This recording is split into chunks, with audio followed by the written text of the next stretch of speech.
우리나라 반도체 기업들도 주문을 받기 어려워지고 이제 추가적인 조정이 있을 수 있다고 생각합니다. 지금 주가가 크게 상승하지도 않고 크게 하락하지도 않고 있는 그런 상황이죠. 정말 과거만큼 이렇게 폭발적으로 좋아질 수 있냐? 이것도 한번 생각해 봐야 합니다. 아마 9월부터 상법 개정된 것들이 거의 다 이제 시행이 된다면은 본격적인 변화가 나타날 것이라고 생각합니다.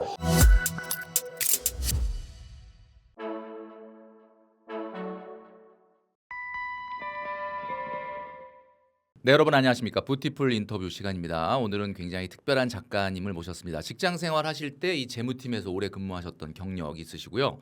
지금은 모르면 호구되는 경제 상식이라는 채널을 운영하고 계십니다. 책도 이번에 나왔는데 이번이 세 번째 책이라고 합니다. 모르면 호구되는 투자 상식 이렇게 돼 있고요. 일반 우리 직장 생활 하시는 분들 그리고 또 우리 뷰티풀 구독자분들이 사실 굉장히 많은 경제적 정보가 쏟아지는데 그런 정보들을 어떻게 해석하는 게 좋을지 이런 것들을 쉽게 풀어서 설명해 주시는 작가님입니다. 우리 이현우 작가님 모셨습니다. 작가님 반갑습니다. 네, 안녕하세요. 네. 저희 뷰티풀 구독자분들에게 처음 이제 인사를 드리게 되니까 본인의 소개를 좀 간단하게 해주시죠. 네, 모르면 호구되는 경제 시리즈를 운영하고 있는 이현우 작가입니다. 네, 잘 부탁드리겠습니다. 네. 제가 들어오기 전에 뭐 많이 말씀을 좀 나눴는데 뭐 휴가를 다녀오셨는지 얼굴이 좀 까맣게 타셨네요. 네. 이 책 말고도 이제 그 채널 지금 뭐 유튜브로 운영하고 계시는 모르면 호구되는 경제 상식이란 채널인데 어떤 분들이 이런 채널을 좀 보면 도움이 될까요? 네, 경제 초보분들이 보시면은 도움이 됩니다. 그리고 경제를 볼 때 일단 그 엘리트 시각이 있거든요. 그런 분들의 시각은 우리 평범한 사람들과 조금 맞지 않습니다. 맞지 않다. 그렇지만 제가 운영하는 채널은 약간 엘리트 시각에서 벗어나서 우리 일반 사람들이 조금 더 이해하기 쉽게 제가 해설해주는 이제 채널입니다. 책도 그렇게 쉽게 조금 풀어냈거든요. 네네. 제가 잠깐 들어오기 전에 봤는데 진짜 굉장히 아주 쉽게 쓰신 것 같아요. 네. 우선 여러 가지 이제 질문들을 좀 드릴 텐데 코스피가 현재 상승과 하락을 반복을 하고 있습니다. 뭐 6천선에 머물고 있고 5천까지 갔었다가 네. 바닥을 이미 찍었다라고 보는 분도 있고 아니다. 뭐 여기서 한 번 더 5천선을 갈 수도 있다. 물론 뭐 이거는 뭐 정확하게 예측한다는 건 거의 불가능에 가깝긴 한데 그래도 작가님 나오셨으니까 현재 상황을 놓고 봤을 때 어느 쪽이 더 무게감이 있다고 보십니까? 저는 하단도 열어놔야 된다고 보고 상단은 더 크게 열어놔야 된다고 생각합니다. 네. 그러면은 무슨 일이 생길지 모르니까 5천까지 다시 떨어질 수도 있다. 네, 충분히 그 이하로도 더 떨어질 수 있고 만약에 그렇게 떨어지는 일이 생긴다면 어떤 것이 원인이 될까요? 첫 번째 원인은 아무래도 이 지금 반도체 주가가 많이 상승을 해서 네네. 코스피가 올라갔잖아요. 네네네. 근데 반도체 이 부분이 악화될 가능성이 큽니다. 음. 현재 미국 빅테크 기업들 그 프리 캐시 플로우 그러니까 현금 흐름이라고 하죠. 네. 현금 흐름이 굉장히 말라가고 있습니다. 음. 이거를 투자를 하려면은 물론 투자 계획은 많이 있죠. 그렇지만 투자할 때 뭐가 필요하죠? 돈이 필요합니다. 하지만 이 돈이 지금 손안에 쥐고 있는 돈이 말라가고 있습니다. 메타 같은 경우에는 마이너스로 네, 전환했죠. 마이너스로 전환했죠. 저기 알파벳 구글도 이제 마이너스 전환했고요. 이런 식으로 현금이 없어지다 보면은 투자를 하고 싶어도 미래 계획이 정해져 있다고 하더라도 투자를 할 수 없는 그런 상황이 분명히 올 겁니다. 그리고 그렇기 때문에 투자가 어려워진 상황이 온다면은 우리나라 반도체 기업들도 이제 추가적 하락이 가능하다. 주문을 받기 어려워지고 이제 추가적인 조정이 있을 수 있다고 생각합니다. 실적이 뭐 지금 26년, 27년도보다는 이제 말씀하셨던 것처럼 이렇게 자본적 지출이 줄어들게 되면은 네. 떨어질 거다라는 거는 아는데 그렇다고 하더라도 실적에 비해서 주가 너무 싼 거 아니냐 이런 얘기도 있거든요. 네. 그런 면에 대해서는 어떻게 생각하세요? 네, 그런 면도 있습니다. 실적에 비해서 아직 주가가 싸지만 엔비디아도 주가가 성장할 때 실적이 계속 좋아지면서 이제 주가가 상승했거든요. 하지만 어느 순간에 다다라서 실적이 좋아지긴 하지만 우리가 기대했던 만큼 좋아지지 않았거든요. 그걸로 인해서 지금 주가가 크게 상승하지도 않고 크게 하락하지도 않고 있는 그런 상황이죠. 삼성전자 역시도 지금 실적이 점점 좋아지고 있잖아요. 네네. 근데 앞으로 좋아질 것도 확신하는데 정말 과거만큼 이렇게 폭발적으로 좋아질 수 있냐 이것도 한번 생각해 봐야 합니다. 그러니까 더 폭발적으로 좋아진다면은 당연히 주가가 기대 이상으로 상승할 수 있죠. 하지만 상승하긴 하지만 그 상승폭이 예전만큼 크지 않다면은 주가 역시도 크게 상승하기는 어려울 듯합니다. 그래서 이제 이현우 작가님 말씀은 성장보다는 성장 가능성이 있을 때 주가가 가는데 지금은 성장은 있는데 성장 가능성이 없어지니까 네, 그렇죠. 그죠? 네, 그렇게 네. 해석을 해야 될 것 같아요. 네, 자, 국내 증시가 되게 폭락을 하면서 사실 한국 경제에도 영향을 줍니다. 물론 자산시장, 자본시장이 실물 경제와 바로 연결되는 건 아니지만 어쨌든 심각한 타격을 입었어요. 국민연금도 엄청나게 많은 돈을 사실은 손실을 봤고요. 뭐 마진 콜을 받고 있는 계좌가 지금 뭐 30만 네. 계좌가 넘는다 이런 얘기도 있고 지금 마진 콜 예정 계좌도 뭐 100만 계좌가 넘는다 이런 얘기도 있고 엄청나게 많은 청산과 이 반대 매매가 이루어지고 있는데 이게 경제에 지금 어떤 영향을 줄 수 있을까요? 이게 이 정도로 돈을 잃게 되면 개인들이 뭐 소비도 좀 위축될 수도 있고 이게 여파가 있을 것 같은데 작가님이 보시기에는 한국 경제에 이게 자산 시장의 붕괴가 어떤 정도의 악영향을 줄 거라고 보십니까?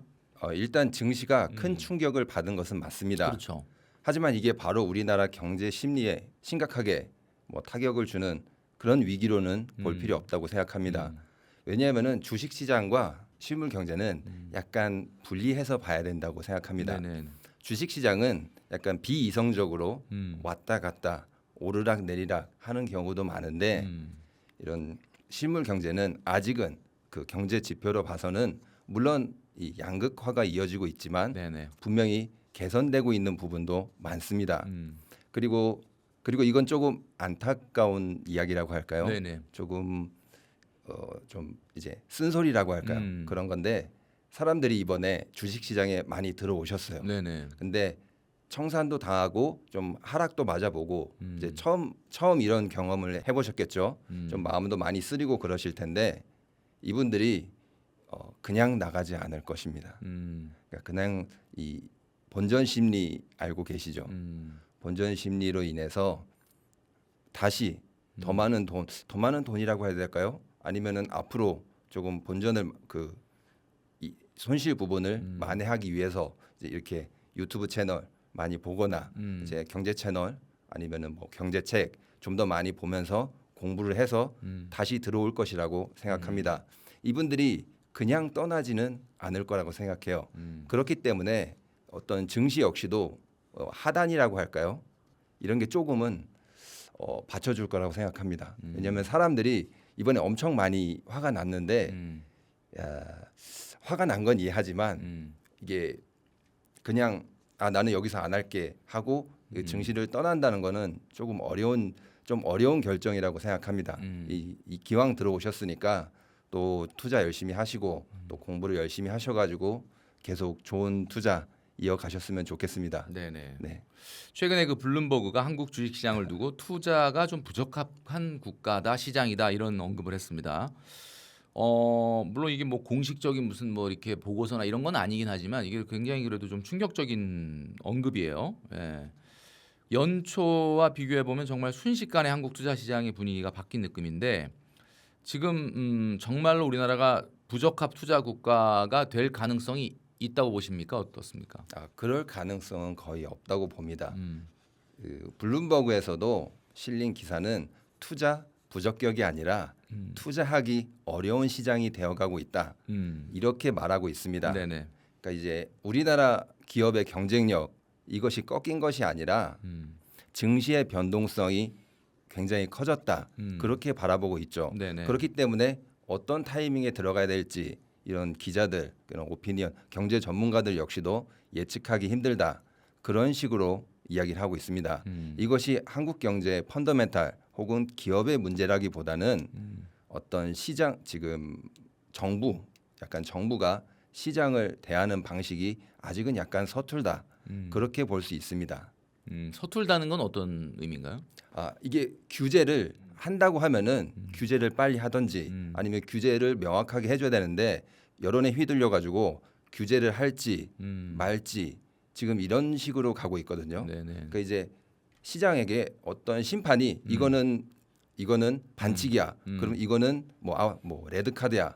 이런 거를 정확히 얘기해주고 그 룰을 따르게 해주면은 거기에 있는 플레이어들도 잘 적응을 하고 또 거기 규칙에 맞춰서 이제 경기를 할 수 있죠. 네네. 하지만 지금 같은 경우에는 어떤 룰이라는 게 어제 만들었다가 지금 사람들이 여론이 안 좋으니까 이거를 다시 바꿀 것처럼 이야기하고 있습니다. 네. 그러니까 어떤 정확한 명확한 기준을 만들어주는 게 지금은 중요하다고 생각합니다. 이 레버리지 상품이라는 게 반드시 나쁘다 그런 게 아닙니다. 레버리지는 뭐 미국에도 있습니다. 미국에도 3배 뭐 이렇게 있기 때문에 네네. 지금 그 문제는 레버리지 문제라기보다는 그 정부가 명확한 규정, 그러니까 지금 규칙을 조금 정해주지 않기 때문에 시장이 약간 혼돈에 빠진 그 정도 상황이라고 생각됩니다. 그러니까 지금 우리 작가님 얘기하신 것처럼 레버리지는 미국에도 있다. 그렇죠. 그런데 이제 레버리지는 미국에는 있지만 이렇게 시장 우리 코스피 시장으로 말하면 거의 절반을 차지할 정도의 2개 종목의 레버리지가 있는 경우는 없지 않습니까? 그러니까 이게 네. 뭐 이런 것들을 좀 생각을 못했던 것 같긴 한데 이런 정도로 문제가 될지를 몰랐던 거라고 봐야 되겠죠. 그러니까 지금 일단 그랬는데 그래서 이제 규제책이라는 게 처음 나왔단 말이에요. 이게 뭐냐면은 이제 뭐 증거금을 올리고 네. 그다음에 할 수 있는 사람들의 뭐 그 우리 그 레버리지를 투자하기 전에 뭐 이수에 대한 교육을 강화하고 근데 사실 언뜻 우리 일반인들이 들었을 때는 이게 무슨 이게 과연 뭔가 실효성이 있나 이런 생각이 드는데 또 이거를 레버리지를 뭐 배수를 조정을 하는 얘기가 지금 또 나오고 있단 말이에요. 그러면 이렇게 되면은 진짜 그게 만약에 그렇게 된다 그러면은 돈을 잃었던 레버리지에서 돈을 잃었던 분들 같은 경우 그러면 레버리지를 통해서 잃었던 돈을 레버리지로 벌려고 다시 만회하려고 그러는데 그걸 만회할 기회가 또 사라지게 되는 거고 네. 이런 부분에 대해서 교통 정리를 좀 정부가 뭐 어떻게 하는 게 좋을까요?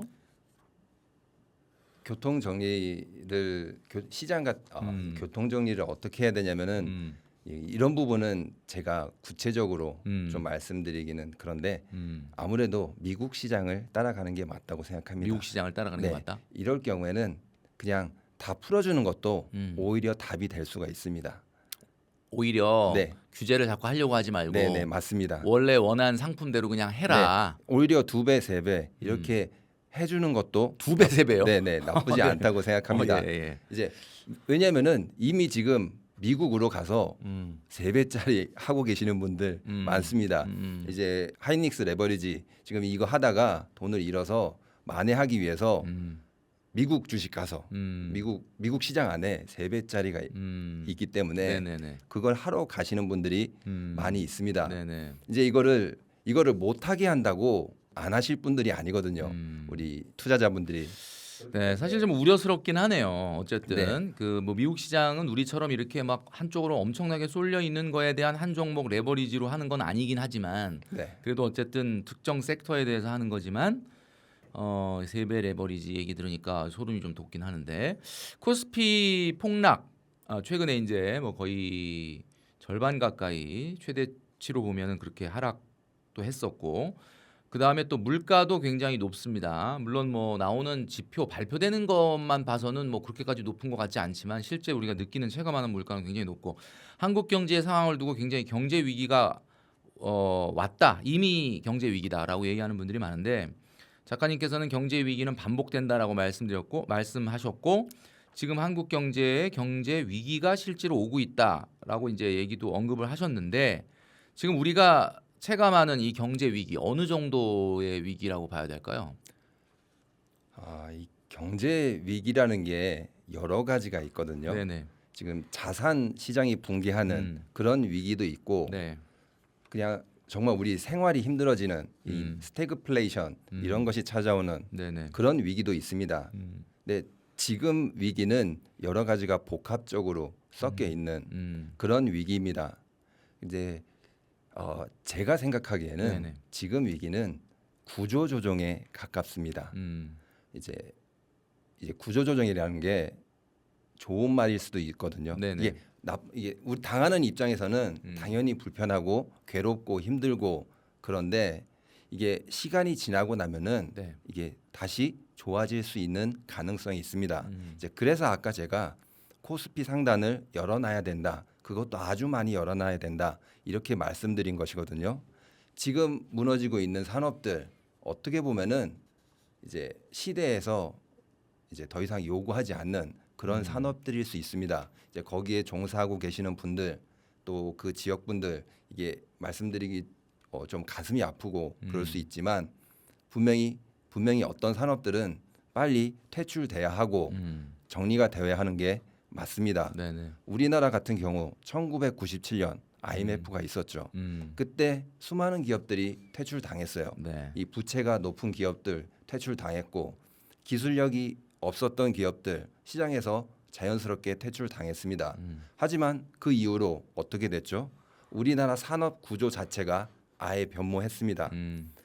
그 전에는 가격 경쟁력, 어떤 노동 집약적, 그러니까 노동을 많이 투입해서 돈을 많이 버는 그런 산업 구조였다면은 97년 이후부터는 이제 우리가 잘 아는 삼성, 이런 현대차, 이런 기술력이 있는 기업들이 시장을 이끌고 갔죠. 이제 그렇게 변한 것입니다. 시대가 네. 위기라는 게 그런 의미도 가지고 있거든요. 어떤 구조조정이 되고 새로운 시대로 넘어간다.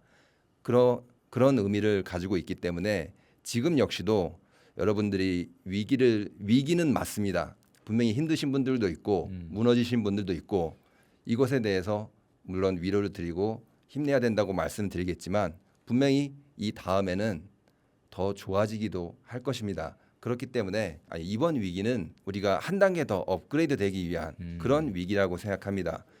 지금의 이제 고통은 구조조정과도 같은 거라 지금 오히려 네. 체질이 개선되고 좋아질 수도 있다. 네, 그렇죠. 이런 네. 차원에서 최근에 환율이 네, 그 1,420원, 1,410원 대까지 떨어지고 지금 1,300원대 얘기가 나오고 있는데 작가님께서는 이전에 환율이 좀 안정되고 사실 원화의 역습이 시작될 수도 있다 이런 말씀을 하신 걸로 알고 있어요. 그 이 얘기는 결국은 좀 전에 말씀드렸던 것처럼 이제 구조조정을 잘 겪고 나면 오히려 한국 경제 체력이 좀 좋아지고 네, 맞습니다. 산업 구조가 개편되면서 네, 경쟁력이 생기면 원화의 역습이 생길 수도 있다 이렇게 전망하셨던데 네, 우리가 1,500원대 위에서 환율이 있어서 굉장히 많은 그 유튜브 영상에서 뭐 이거 진짜 위기다 문제다 이런 얘기를 했었는데 이제 환율이 조금 떨어지고 이렇게 좋아질 수도 있다 그렇게 전망하셨던 그 근거는 어떤 근거 때문에 얘기하셨던 건가요? 네. 여러 가지 근거가 있는데 가장 중요한 근거는 네. 금리 차이입니다. 그 전에는 우리나라와 미국 금리 차이가 2.5% 났었죠. 이제 정말 말이 안 되는 차이죠. 우리나라 금리가 높아야 되는데 네네. 오히려 낮았습니다. 네네. 이걸로 인해서 자본이 빠져나간 것이 가장 큽니다. 하지만 지금은 1%까지 줄었습니다. 네네. 그리고 얼마 전에 7월 16일 날 한국은행에서 금리를 0.25% 네네. 인상을 했죠. 네. 이게 굉장히 중요한 신호입니다. 그동안 시장에서는 금리를 내릴까 올릴까 이렇게 약간 반신반의를 했죠. 안 올린다 이런 의견도 있었고 올린다 이런 의견도 있었습니다. 네네. 하지만 한국은행은 금리를 올렸어요. 이 의미는 앞으로도 금리를 올릴 수 있다. 그 신호와 똑같습니다. 그렇게 되면은 금리 차이는 점점 줄어들고 빠졌던 자본들 다시 들어올 수 있거나 혹은 그 나갈 자본들이 안 나갈 수 있다는 것이죠. 그렇기 때문에 환율이 안정될 수 있다. 이렇게 말씀을 드린 것입니다. 한국은행이 저번에도 금리 인상 타이밍도 굉장히 좋았습니다. 네. SK 하이닉스가 7월 10일 날 미국에 상장을 하고 네. 상장 대금이 들어오기 시작했죠. 네. 그러면서 환율이 안정될 때 거기에다가 정확하게 금리 인상을 했습니다. 그러니까 물 들어올 때 노를 저었다는 것이죠. 노를 저으면 어떻게 되죠? 가는 방향이 더 빨라질 수 있습니다. 내가 가고자 하는 방향이 지금 그 흐름이 나타나고 있는 것입니다. 있다. 그리고 앞으로도 금리를 올리면은 환율은 안정이 될 겁니다. 그렇기 때문에 여러분들이 한국은행이 금리를 올리는지 내리는지 이것을 보시고 앞으로 환율을 대응하시면은 좋을 듯합니다. 네. 금리 인상이라는 게 이제 7월 달에 있었던 네. 0.25는 하나의 어떻게 보면 큰 네, 금리 그렇죠. 인상의 방향 전환일 수도 있기 때문에 네, 앞으로 맞습니다. 좀 환율이 더 안정될 가능성이 있다 이런 얘기를 해주신 것 같아요. 네네.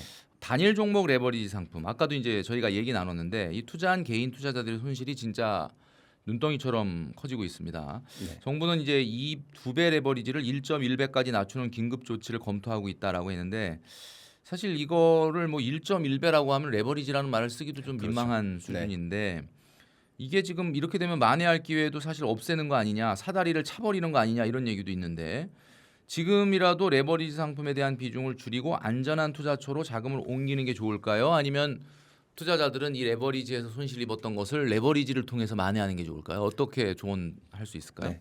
안전한 자산으로 가시는 것을 추천드립니다. 아 그래요? 급할수록 돌아가라는 말이 있습니다. 음. 지금 바로 그 말이 필요한 시점이라고 생각하는데요. 이게 빨리 가려다가 분명히 탈이 날 수 있습니다. 그리고 앞으로는 이제 우량주가 뜰 가능성이 높습니다. 이제 왜냐하면은 지금 상법이 개정됐습니다. 네네. 그래서 상법이 개정돼서 이 이사에 대한 의무, 그 이사에 대한 의무가 아니라 주주 전체에 대한 의무로 충실 의무 이렇게 바뀌었는데 네네. 이게 어떤 변화를 가지고 올 것이냐 여러분들이 잘 아셔야 되는 게 1980년대 미국에도 이런 비슷한 사태가 있었습니다. 네. 주주에게 충실하라 이런 식으로 미국에서 법안이 통과가 됐습니다. 네네. 그리고 나타난 게 기업 사냥꾼들입니다. 음. 그러니까 베어 허그라는 게 나타났거든요. 베어 허그라는 거는 곰이 안아준다는 그런 의미입니다. 곰이 안아주면 어떻게 될까요? 네, 뭐 답답하겠죠. 답답한 게 아니라 아마 뼈가 다 으스러질 겁니다. 예. 그냥 이제 죽는 거죠. 그러니까 그 기업 사냥꾼들이 기업을 이렇게 곰이 안듯이 이렇게 꽉 안아가지고 이렇게 먹어버리는 겁니다. 이제 그런 일이 발생했는데 어떤 기업들이 그 사냥 대상이었냐? 현금이 많고 주가가 낮아진 그런 기업들이 대상이었습니다. 거기다가 이제 편지를 이제 이메일 뭐 편지를 보내는 거죠. 네네. 회사 주식이 뭐 10,000원이라고 하겠습니다. 근데 이거 10,000원짜리를 내가 20,000원에 사겠다 이렇게 메일을 보내는 겁니다. 네. 그러면은 근데 사실 그 기업의 주가 가치는 실제로는 뭐 5만 원, 7만 원 네. 이렇게 될 수 있다고 생각하면은 네. 실제로는 그러니까 주가 관리를 안 해서 이게 10,000원까지 떨어진 거죠. 근데 이제 거기서 이제 2만 원에 사겠다 그런 사람이 나타난 겁니다. 이렇게 되면은 주주들 입장은 어떨까요? 이거를 2만 원에 팔고 싶다 그렇게 할 겁니다. 이 기업을 그 2만 원에 제시한 사람한테 팔아라 이렇게 이야기할 겁니다. 하지만 경영진들은 왜 싫어하죠? 왜냐하면은 원래는 5만 원, 6만 원, 7만 원 이렇게 갈 수 있는 주가인데 내가 지금 안 띄운 것뿐이니까 네. 그거를 2만 원에 팔기 싫어할 겁니다. 이제 여기서 그러면 주주들이 손해를 입는 것입니다. 그런데 여기서 이 주주들이 손해를 입었다. 아까 말씀드렸다시피 주주에 대한 충실 의무 위반에 해당합니다. 이게 위반이 되기 때문에 그 기업 사냥꾼들이 법원으로 가기 시작합니다. 이거 경영진들 주주에 대한 충실 의무 위반이다. 뭐 해고해야 된다. 아니면 뭐 배상을 해야 된다. 네. 이런 식으로 소송을 하는 거죠. 네. 결국에는 이런 일이 굉장히 많이 발생했습니다. 법이 바뀜으로 인해서. 그래서 우리나라도 지금 상법이 하나씩 시행되고 아마 2026년 9월부터 거의 다 지금 3차 개정한 것까지 해서 시행이 될 겁니다.